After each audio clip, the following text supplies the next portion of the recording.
Job सोडले मी परिमल. मग आता पुढे? अरे यार अजून घरात नाही सांगितलं. मग जा सांग. मुंबईत सेटल आहे म्हणून गौरी लग्नात हो म्हणाली. एकदा मुंबईत गेलं ना असं संसार उभं करीन राजा राणीचं की सगळे नुसते बघितच राहते. गो माझे बाय. काय ठेवल्याने या मुंबईत? काहीतरी काय ठेवलेलं असं. अरे आधी त्याका विश्वासात घे. अरे माका भीतीन त्याका मिठीत घेऊक येत नाही, विश्वासात काय घेऊ. तुम्हाला काय वाटतं इकडच्या मुलांची लग्न का खोळंबली? इथल्या मुलांचं कसं होतं, स्वतःच्या बागायतदार वगैरे सांभाळत बस. शेणातलो पाय मार्बलच्या लादीवर पडलो तर वाईट काय त्यात? सिरियल बघून त्यांका वाटता मुंबईत गेलो म्हणजे आम्ही पण होतो राधिका आणि जेसिका.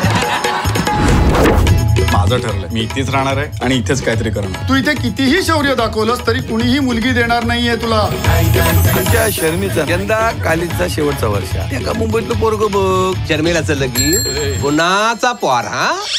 गुणाचा पोरा. आनंद मुलीचं मोठो भाव मुंबईत असता. मुंबईला कुठे? काहीच नाही. विश्वासघात केल्याने त्यांनी आमच्या चढवाचो. गौरी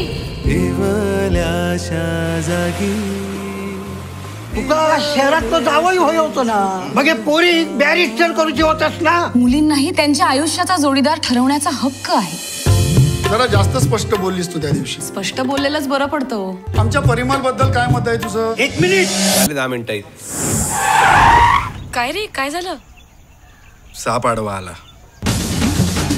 नटून सजून नवारीने सुना. अगो संसार तुमच्या दोघांचा असा सुख दुःख ही वाटून घेऊ खै. उरला असा दे नाही तर वेंगुर. तुझ्या गोवाचं नाव काय? तुझ्या गोवाचं नाव काय? गोवाचं नाव काय? गोवाचं नाव काय? गोवाचं नाव काय? गोवाचं नाव काय? अरे तशी जर येळ येईल ना तर तुझं दुसरा लगीन लावून देईन मी. थांबे रे गाडी. आनंदा, अरे काय चाललास? मसनात तेवढा सुके खोबरे घेऊन ये.